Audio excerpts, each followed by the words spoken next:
Let's start with the hypothetical. You build a business that's making $1 million a year in revenue. I get it, that's a lot of money, but just hear me out for a minute. Your business makes $1 million a year in revenue. And let's assume that you have $500,000 in expenses to run your business. You got to pay for your employees, you got to pay for your rent, you got to pay for your cost of goods and everything in between, which means you have $500,000 left, but you haven't paid yourself yet. So then you pay yourself, we'll call it a $150,000 a year salary. Which means after paying for all of your expenses and after paying for your salary, your bank account is left with $350,000. This is the profit. This is what you as the owner get to decide what to do with this money. You can save this money for an emergency, you can reinvest this money back into the business to grow even faster, or you can take this money and go on a nice big lavish vacation. I mean, you can do whatever you want when it's your profit. So now, if you built this company, you have a few options. Obviously, you can continue working here to grow the company, but maybe you want to retire. Maybe you don't want to work anymore. Well, now what you can do is you want somebody to come in and work for this salary. You want to go out and find a new CEO. Maybe because they're not so sure about the company, you got to up the salary or give the CEO some potential profit potential, some revenue share, something along those lines. But now you can hire somebody else to come in and work here for that salary, or somebody's going to be working for that income, and then because you still own the company, this profit is yours. Now you can go on a vacation to Hawaii, your business continues to operate, continues to produce money in your pocket. Now, in order for you to make this happen, you need to be able to build a business that can operate without you. And this could be a multi-hour, multi-day, multi-week workshop on this process, but let me at least give you this. The way you build a successful business ultimately comes down to two things, and it does not matter what your business is, what industry you're in, or how much experience you have, or how much money you want to make. It is, do you have a product? And number two, and do you have customers? If you have products and you had to sell these to customers, the way that you scale is you get more customers to buy more products, or you get your customers to pay more money for your products.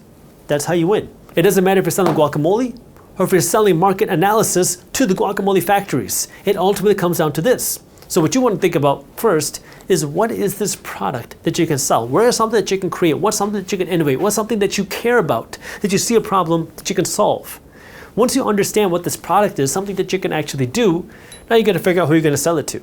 And this is all about marketing. Now, I love marketing. That is really just a passion of mine. I love marketing. But you got to figure out how you're going to sell this product. And now you got to figure out how are you going to get your people to hear about what you have to sell. And if enough people hear about what you have to sell and they like the value, they like the price, they will eventually buy.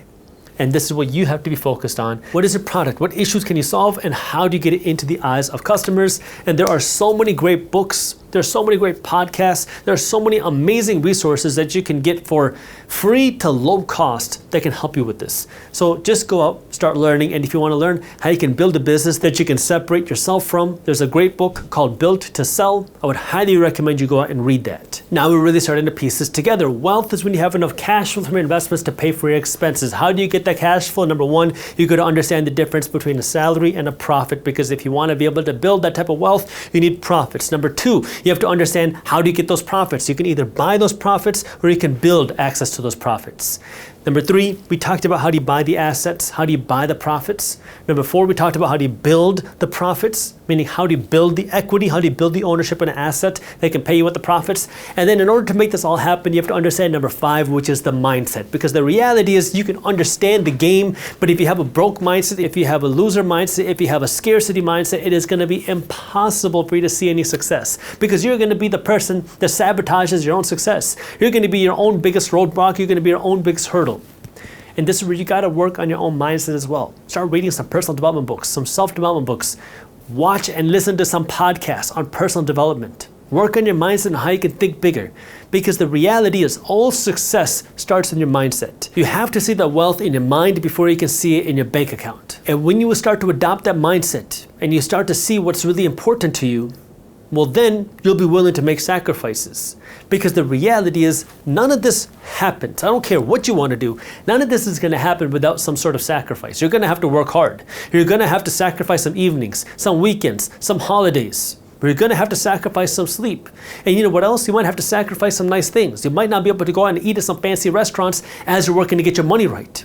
You might have to sacrifice some vacations as you're trying to get your life in order. But unless you're willing to go through that, you're not going to be able to see that real success. Now, my goal is not for you to stop living a good life. My goal is for you to live a great life and not have to worry about the money. But in order for you to do that, you have to be willing to put in the sacrifice. I call it a decade of sacrifice.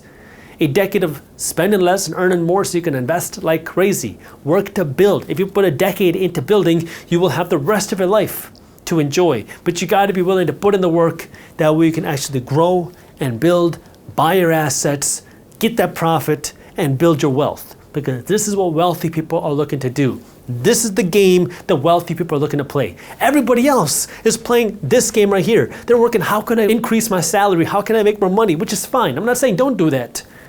But everybody's doing it so that way they can drive a faster car and live in a bigger home. When in reality, what wealthy people want to do is if they're working for a salary, that's okay. You work for a bigger salary so you can buy more profits. You can buy more assets. That's where the wealth is built.